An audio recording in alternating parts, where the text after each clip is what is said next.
Hello, and thank you so much for having me speak. My name is Dr. Audrey. I'm a chartered psychologist and I'm currently working on student enrichment programs at Brunel University with Heather Carr. And I'm here to talk to you a little bit about the Mindfulness Program that we've been using at Brunel University in order to support the well-being and the enrichment and performance of students. Mindfulness has long been a contemporary issue in leadership. The reason for this is many organisations are using mindfulness now as a means of improving performance, and yet there is still a lot of scepticism surrounding it. This presentation will cover a little bit of the background of mindfulness, but also address the elephant in the room. We will talk about why there have been so many problems surrounding acceptance of mindfulness. We will look at the benefits and also how the programme has supported the students at Brunel. The term mindfulness has become so mainstream it has lost its meaning. That was the opening of the Note to Self podcast at the beginning of 2018. The truth is, however, in the applied sense, mindfulness has never really been given some real meaning, in that the pioneers, Jon Kabat-Zinn, Daniel Siegel, etc., have not really given us a clear explanation of how it's framed, nor how it works. However, it does work.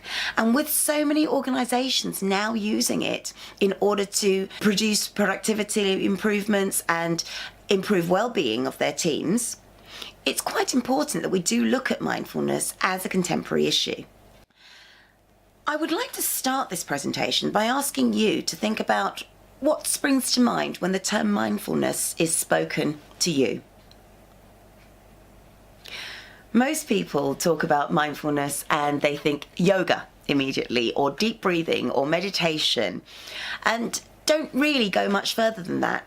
And that possibly contributes to why mindfulness has such a hippie or hokey perception of it. There are many benefits to mindfulness practice within the workplace. Research by Ashridge Executive Development has found that those organisations who do include mindfulness in their day-to-day working report that, on average, stress levels drop by 28%, sleep quality has improved by 20%, pain has dropped by 19%, and in fact, mindfulness participants gained 62 minutes of productivity a week, which is an estimated $3,000 per employee increase in productivity for the company each year. However, uptake within organisations is still low, largely because the practice is met with some scepticism. This scepticism may well be explained because when mindfulness was first introduced, there was no real proof of how it worked. And it's all very well using mindfulness within the context of religion, but when it moves into the workplace, suddenly the proof becomes a little bit higher to attain. So what a lot of organisations started doing, or what research started doing, was looking at the neuroscience, talking about whether there were connections made in the brain, whether there was neuroplasticity that occurred through meditation. The results of this are inconclusive. There seem to be stronger pathways within the brain. However, this cannot be proved on a wide basis, partly because that sort of research is incredibly expensive. Yet, organisations that do include mindful practice seem to be producing better workers. Another problem for mindfulness research has been that no one really knows, apart from yoga and deep breathing, what mindful practice actually is. Now, again, there's been very few definitions of what mindful practice actually is. It does seem to include positive affirmations. It seems to include yoga breathing. But unfortunately, the organisations that are just offering yoga in the lunch hour are not finding results that are necessarily as conclusive or as positive as others. So in order to get to the bottom of this, Heather Carr from Brunel University and I put together a mindfulness program for the students at the university. This was particularly important because student minds reported that moving into the workplace can be a significant challenge for a young person's mental health. And the Student Wellbeing Charity identified research that universities needed to better enhance that transition and better support the students within the university context as well. Young people today are suffering incredibly high levels of mental illness, and therefore any form of program that can perhaps alleviate this would be of some use. So Heather and I devised a 10-week mindfulness program. 25 students at Brunel University voluntarily signed up.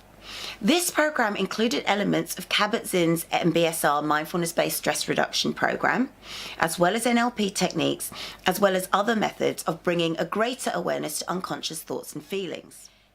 Each session followed the following patterns. Students did positive affirmations, breathing exercises. They learned a little bit about the theory behind the techniques we were using on the day. They practiced and they reflected and gave feedback. There was always a guided meditation included within the session as well. The exercises were developed by myself and facilitated by myself and Heather Carr. The results showed improvements in the students in the following areas: emotional balance, compassion, embodied awareness, confidence, and relaxation.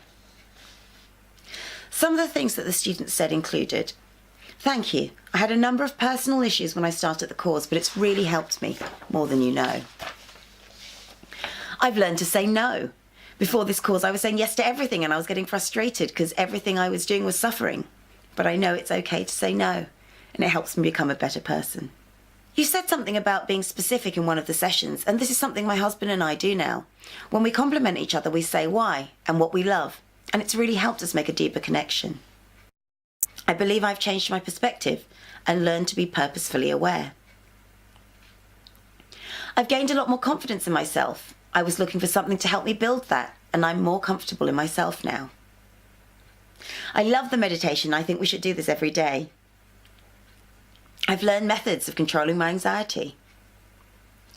I've been using the techniques to manage my OCD and it's really helping, thank you. It is notable that the feedback has not been applied directly to management practice, nor is it explicitly related to their performance. However, all students found that attendance on the program benefited their lives in some way. It was very clear that meditation was appreciated, but it was interesting to note that breathing exercises were not specifically singled out. It's also noted that only 8 students completed the course in full, and therefore it is harder to generalise results. However, the 3 areas identified through the Buddhist understanding of mindfulness were evident. Students did feel they'd improved their embodied awareness, their ability to feel present. They'd improved their emotional balance, and they'd improved their compassion. Therefore, in conclusion, Heather and I would suggest that a focus on mindfulness does bring benefits to the areas specified by the Buddhist approach to the term: embodied awareness, emotional balance, and compassion. It also helps through equipping you with techniques to support you in the fast-paced world. Any technique that can improve embodied awareness, emotional balance, and compassion is seen to be beneficial. In conclusion, whilst most management training involves how the manager can develop more skills, increasing the breadth of their ability, mindfulness works by giving you depth to everything you already do.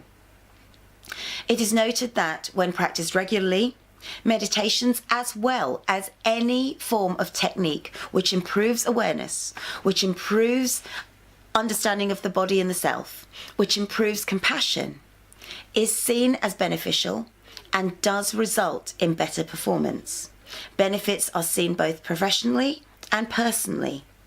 And within the world in which we live, which is so fast-paced and there is nothing we can do about that, isn't it great that something can offer us a little respite?